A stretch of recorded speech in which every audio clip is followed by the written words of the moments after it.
नमस्कार, मैं हूं प्रेम शंकर सिंह और आप देख रहे हैं प्राइम न्यूज का फेसबुक लाइव।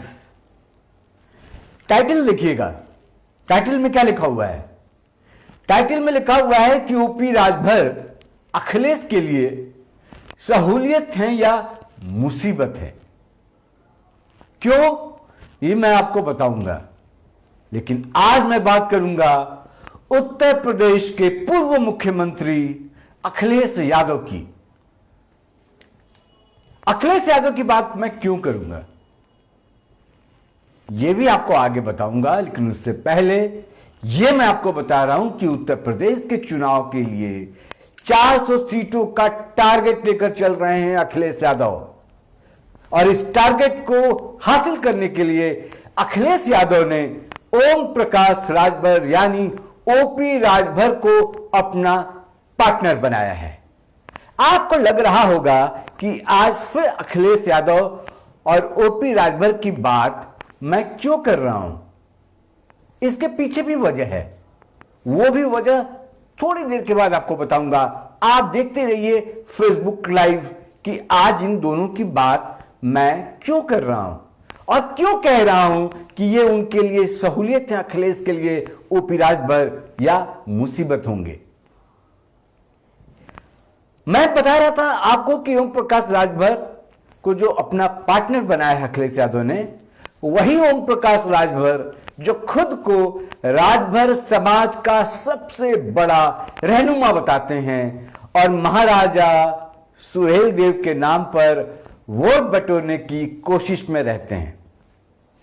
लेकिन अब महाराजा सुहेलदेव का नाम के इस्तेमाल से बीजेपी 2022 में अपनी सियासत चमकाने की कोशिश कर रही है।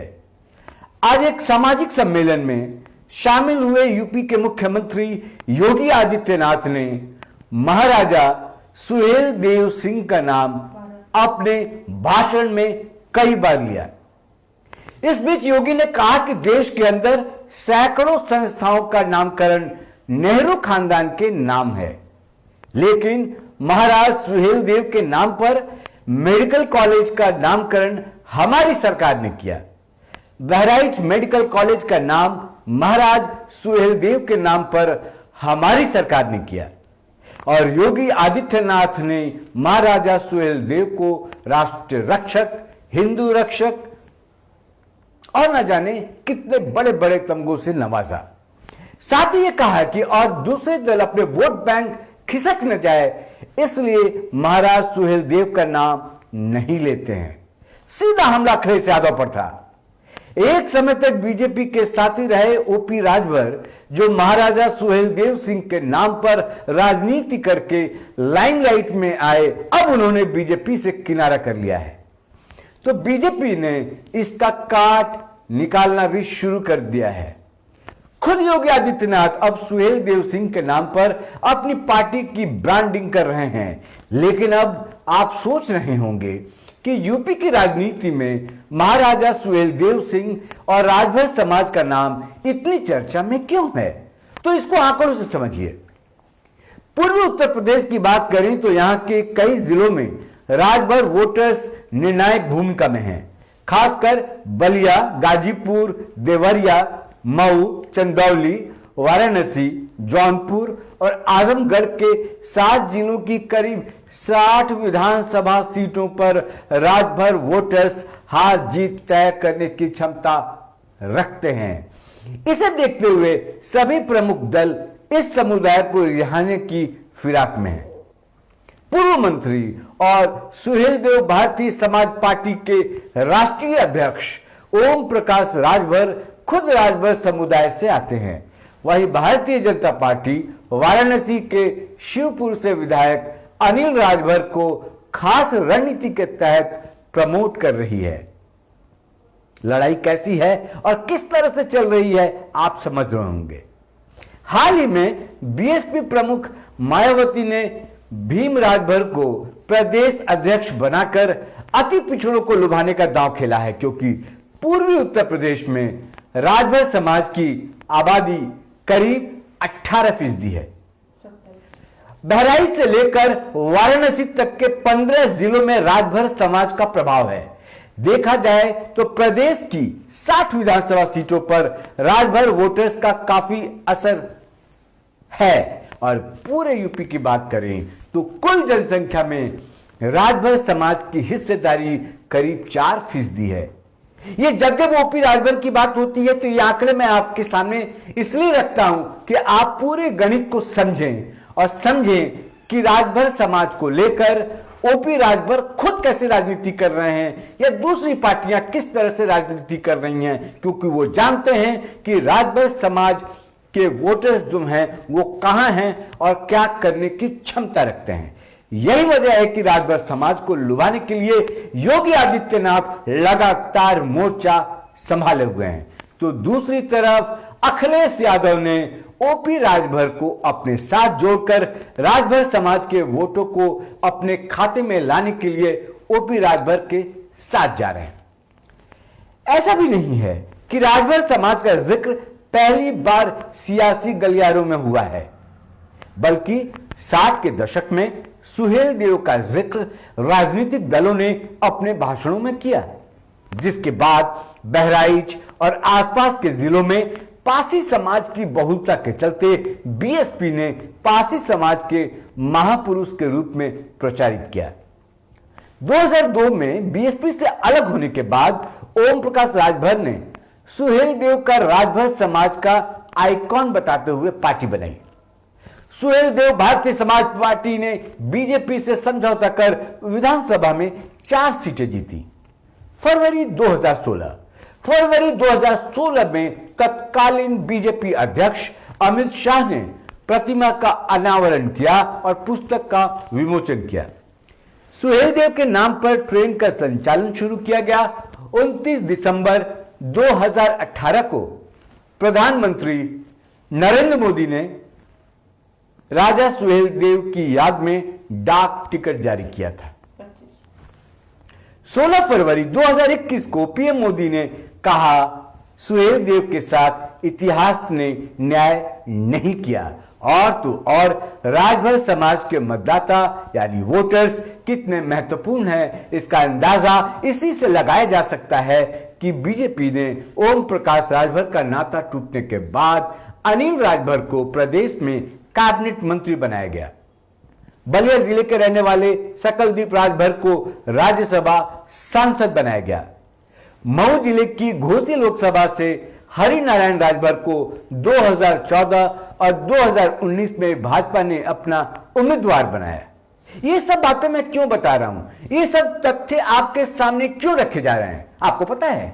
ये तथ्य मैं आपके लिए इसलिए रख रहा हूं क्योंकि आज योगी आदित्यनाथ ने सुहेल देव का नाम बहुत बार लिया अपने भाषण में और बार बार ये कहा कि बाकी तमाम पार्टियां, चाहे वो बीएसपी हो, सपा हो, कांग्रेस हो, इन्होंने इनके लिए कुछ नहीं किया। जो कुछ किया बीजेपी ने किया और आगे भी बीजेपी करेगी, यानी कि बीजेपी की सरकार करेगी। और जब से ओपी राजभर और अखिलेश यादव एक हुए हैं तब के बाद से योगी आदित्यनाथ ने कुछ खुलकर नहीं बोला था। उनको मलाल था और वो ये बात कहना चाहते थे, अपना रिएक्शन देना चाहते थे। आज मौका था और उस मौके को उन्होंने भुनाया, कैश किया और अपनी बातों को सामने रखा और राजभर समाज को एक मैसेज दिया कि बीजेपी की सरकार उनके हितों का पूरी तरीके से ध्यान रखेगी। हालांकि इन तीनों नेताओं में अनिल राजभर, जो मैं बात कर रहा था कि किन किन राजभर नेताओं को पार्टी प्रमुखता दे रही है, बीजेपी उनको आगे लेकर जा रही है ताकि राजभर समाज को वो अपने साथ जोड़ सके। इन तीनों नेताओं में अनिल राजभर को छोड़कर अन्य दोनों नेताओं की अपनी समाज के बीच गहरी पैठ उतनी नहीं है जितनी होनी चाहिए।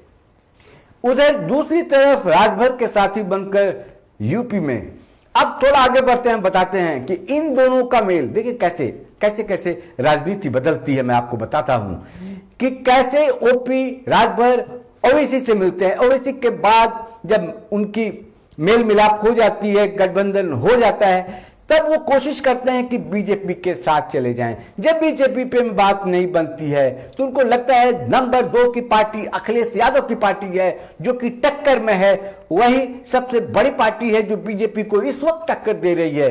तो उनके साथ अगर हम हाथ मिला लेते हैं, यानी ओपी राजभर हाथ मिला लेते हैं, तो हो सकता है सत्ता उनके हाथ में, या मंत्री जब भी सरकार बनेगी, बाई चांस अगर जीत जाते हैं अखिलेश यादव, तो सरकार जब बनेगी तो वो भी मंत्री बन सकते हैं या उनके पार्टी के लोग मंत्री बन सकते हैं।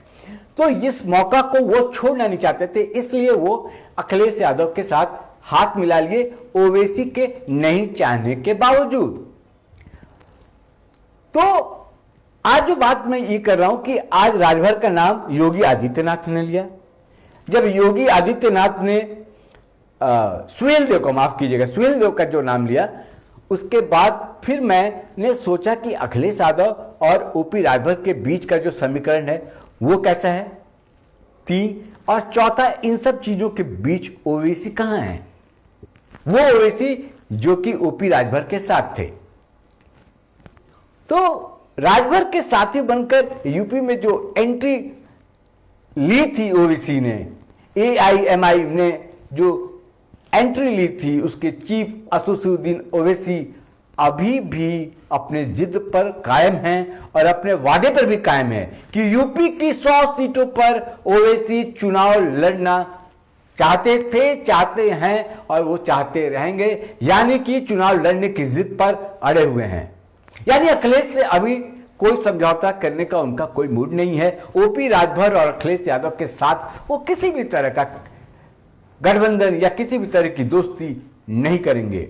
ओवैसी किसका समीकरण बिगाड़ पाएंगे और बीजेपी राजभर वोटों को अपने साथ लाने में कामयाब होगी, या फिर ओपी राजभर का साथ अखिलेश यादव की साइकिल को यूपी विधानसभा के अंदर तक लेकर जाएगा या नहीं, सारा खुलासा हमेशा की तरह मैं कहता हूं कुछ महीनों में, 5-6 महीनों में हो जाएगा। तो ये तमाम इतर हैं जो बीजेपी के इतर जो डेवलपमेंट हो रहे हैं बाकी पार्टियों में, उसमें अखिलेश यादव, ओपी राजभर, ओवैसी, शिवपाल यादव का नाम मैं बार बार लेता हूं, जयंत चौधरी इधर, और उधर की बात करें तो कांग्रेस, बीएसपी और आपको हम इसलिए भी बार बार आपका नाम लेते हैं, जिक्र करते हैं, संजय सिंह का, अरविंद केजरीवाल, मनीष सिसोदिया। ये 3 लोग ऐसे थे कि आपको याद होगा कि जब दिल्ली में ये चुनाव लड़ रहे थे तो भी इनको हल्के में लिया गया था। लोग कहते थे अरे ये क्या कर पाएंगे, इनसे क्या हो पाएगा। लेकिन ये वही पार्टी है, अगर आपको याद होगा, कि इन्होंने बीजेपी को 1 बार नहीं, 2 बार नहीं, 3-3 बार हराकर सत्ता पर काबिज हैं इस वक्त। और इतना ही नहीं, पंजाब में उनका अच्छा खासा असर है, गुजरात में वो कोशिश कर रहे हैं, गोवा में भी आपकी अच्छी पकड़ है, और इस तरह से उत्तर प्रदेश की लड़ाई भी वो लगातार लड़ रहे हैं। आप पिछले 1.5-2 सालों से आप देखेंगे तो संजय सिंह भी लगातार वहां पर एक्टिव हैं, सक्रिय हैं। बाकी क्या चीजें होंगी, कैसे भविष्य में फैसले आते हैं, ये तो देखने वाली बात होगी, लेकिन आप हल्के में किसी भी पार्टी को नहीं ले सकते हैं, क्योंकि मैं बार बार कह रहा हूं ये एग्जाम्पल है। एक एग्जाम्पल आपने आम आदमी पार्टी ने दिल्ली में सेट किया है, लेकिन उत्तर प्रदेश की राजनीति साथ ही मैं ये जोड़ना चाहूंगा आपके साथ कि साथ ही उत्तर प्रदेश की राजनीति थोड़ी अलग है। यहां शहरी लोग ज्यादा हैं, दिल्ली के अपने लोग बहुत कम हैं, सब बाहर से आए हुए लोग हैं। जैसे कि संजय सिंह खुद बता रहे थे किसी एक कार्यक्रम में कि दिल्ली में जो आप पार्टी है, आम आदमी पार्टी में 17 ऐसे विधायक हैं जो कि उत्तर प्रदेश से आते हैं। वो 17 विधायक अपने अपने इलाकों में प्रचार कर रहे हैं, आम आदमी पार्टी के लिए लड़ाई लड़ रहे हैं 2022 के लिए। तो उनकी स्ट्रैटेजी कुछ अलग होती है, लेकिन उत्तर प्रदेश में अगर वो थोड़ी सी भी अपनी स्थिति मजबूत कर पाते हैं, अगर वो 2, 4, 5 सीट, 10 सीट भी अगर ले आते हैं, तो उनके लिए एक बहुत बड़ी जीत होगी और एक चैलेंज आने वाले समय के लिए खड़ा किया जाएगा उनकी पार्टी की तरफ से।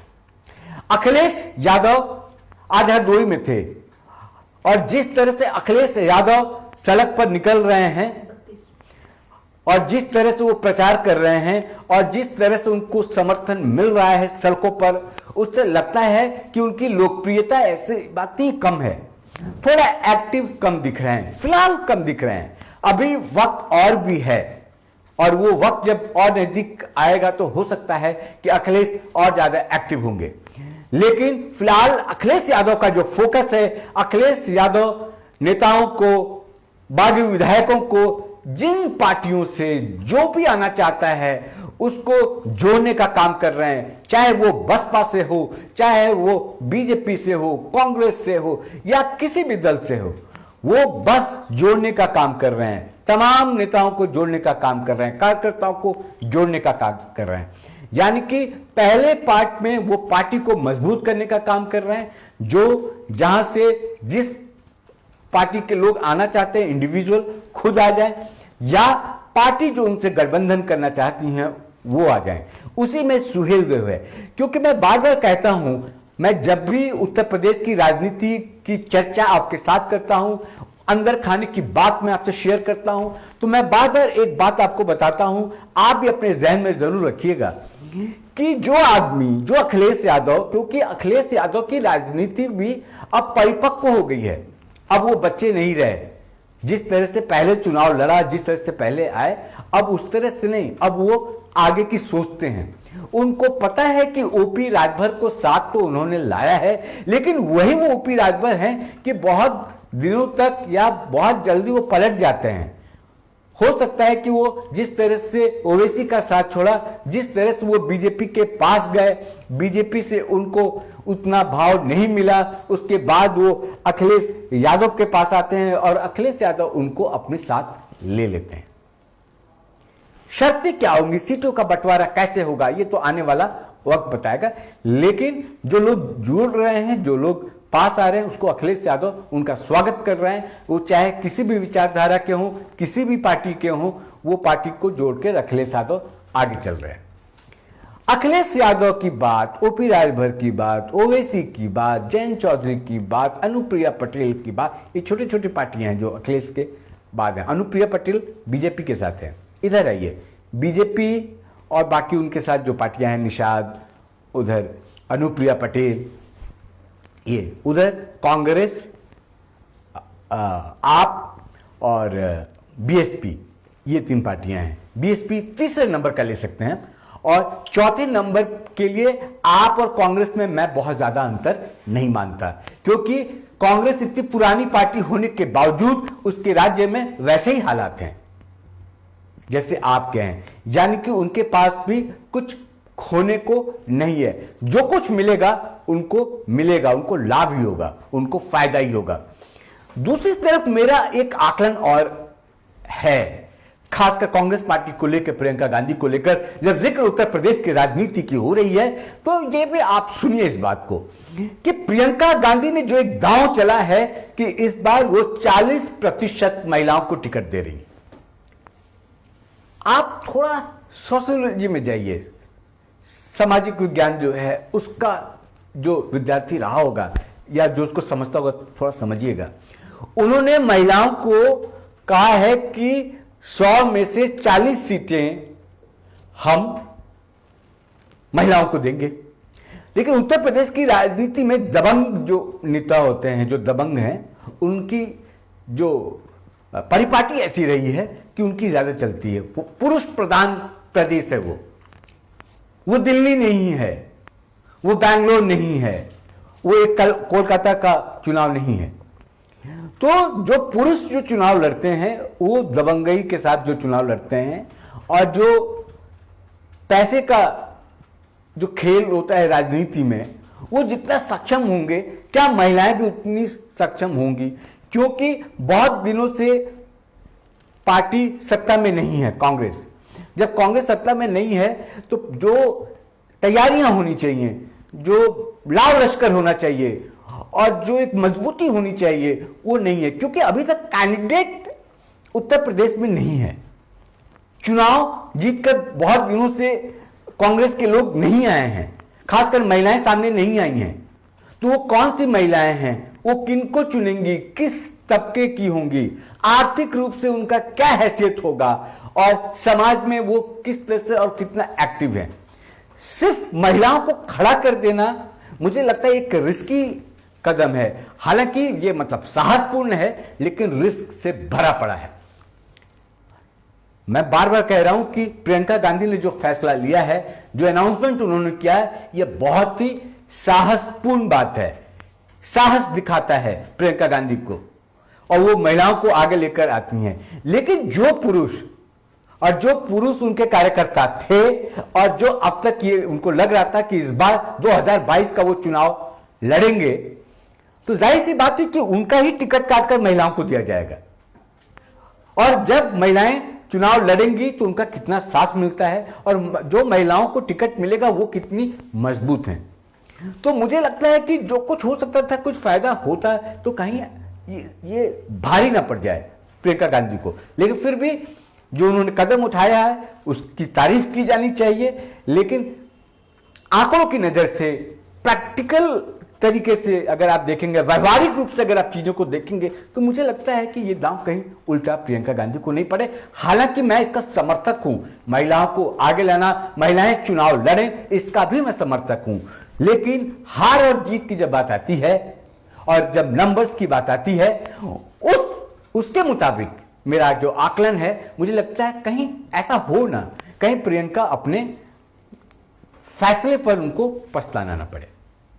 क्योंकि मैं फिर सुन रहा था, समझ रहा था बाकी दलों के जो लोग हैं जिनको टिकट बंटवारा करना है, जिनको टिकट देना है, कोई भी पार्टी खुलकर नहीं बोल रही कि हम महिलाओं को कितना टिकट देंगे और महिलाएं हमारी ज्यादा कैंडिडेट होंगी।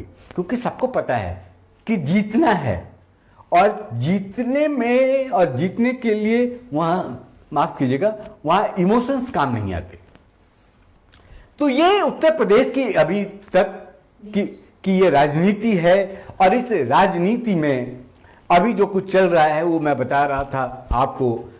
योगी आदित्यनाथ ने आज महाराजा सुहेलदेव की जमकर बातचीत की, उनके बारे में जमकर कहा। हालांकि उन्होंने राजभर का नाम नहीं लिया, ओपी राजभर का जिक्र नहीं आया, किसी और का जिक्र नहीं आया, लेकिन जो इशारा था वो इशारा काफी था।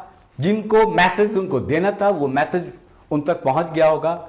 और योगी आदित्यनाथ ताबड़तोड़ रैली कर रहे हैं, ताबड़तोड़ कार्यक्रम कर रहे हैं, ताबड़तोड़ लोगों के पास जा रहे हैं, एक एक लोगों से मिल रहे हैं। जो दूसरी पार्टी आप शुरू करेंगी, योगी आदित्यनाथ सेकंड राउंड में चल रहे हैं। वो एक बार पूरा प्रदेश घूम चुके हैं, फिर वो घूम रहे हैं। और अयोध्या में इस बार दीपावली की जो तैयारी है वो एक मैसेज है कि अयोध्या, राम, श्री राम, ये जो बीजेपी हमेशा राम और अयोध्या मंदिर की बात करती थी, वो वादे पूरे हो गए हैं। उन वादों के साथ इस बार चुनाव में सीना ठोक कर बीजेपी जाएगी कि धारा 370, मंदिर और तमाम में से बड़े बड़े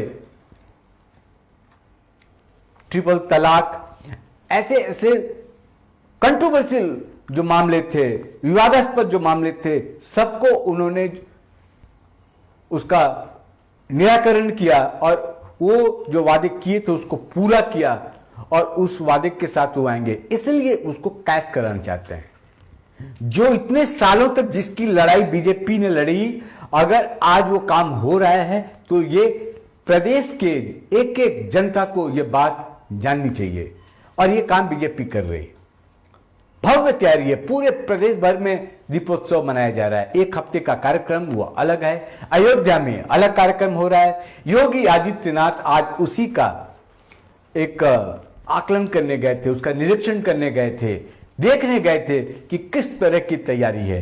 क्योंकि अयोध्या में जो कार्यक्रम होने वाला है हमेशा रिकॉर्ड बनता है, चाहे वो दीप जलाने का रिकॉर्ड हो, वो सजावट का रिकॉर्ड हो, और अपने ही रिकॉर्ड को बार बार योगी आदित्यनाथ तोड़ते हैं। तो अयोध्या का कार्यक्रम का आप भी इंतजार कीजिए, हम लोग भी इंतजार कर रहे हैं। और राजनीति धीरे धीरे शनय शनय जिसको कहते हैं कि उफान पर है उत्तर प्रदेश में। और जितने उफान पर उत्तर प्रदेश की राजनीति होगी, उतने ही उफान, उतने ही गर्मजोशी के साथ आपका अपना चैनल प्राइम न्यूज भी खबरों को लेकर आपके सामने आएगा, और सिर्फ उन खबरों को लेकर आपके सामने नहीं आएगा जो दिखता है, जो आपको नहीं दिखता। खबरों के पीछे भी कौन सी खबर है, यानी कि खबरों के एनालिसिस, अंदर की खबर क्या है, उसका भी विश्लेषण आप प्राइम न्यूज पर देख पाएंगे। यानी कि हर पॉलिटिकल खबर, चुनाव से जुड़ी तमाम वो बड़ी खबर आपको आप तक प्राइम न्यूज लेकर आएगा। आप प्राइम न्यूज देखते रहिए। और अगर कमेंट बॉक्स पर आप लिखिए, जो लोग इस वक्त फेसबुक मेरा लाइव देख रहे हैं, कमेंट बॉक्स पर लिखिए कोई सुझाव हो, कुछ और जानना चाहते हो, राजनीति का कोई पक्ष छूट रहा हो, आपको लगता हो कि इस पर भी चर्चा होनी चाहिए, इस पर भी बात करनी चाहिए, इस मुद्दे का भी विश्लेषण होना चाहिए, चर्चा करना चाहिए, मैं करूंगा। आप कमेंट बॉक्स पे लाइए, लिखिए, दिल की बात खोलकर कीजिए, क्योंकि प्राइम न्यूज आपका अपना चैनल है और हम कहते हैं ना, क्योंकि सच जरूरी है। नमस्कार।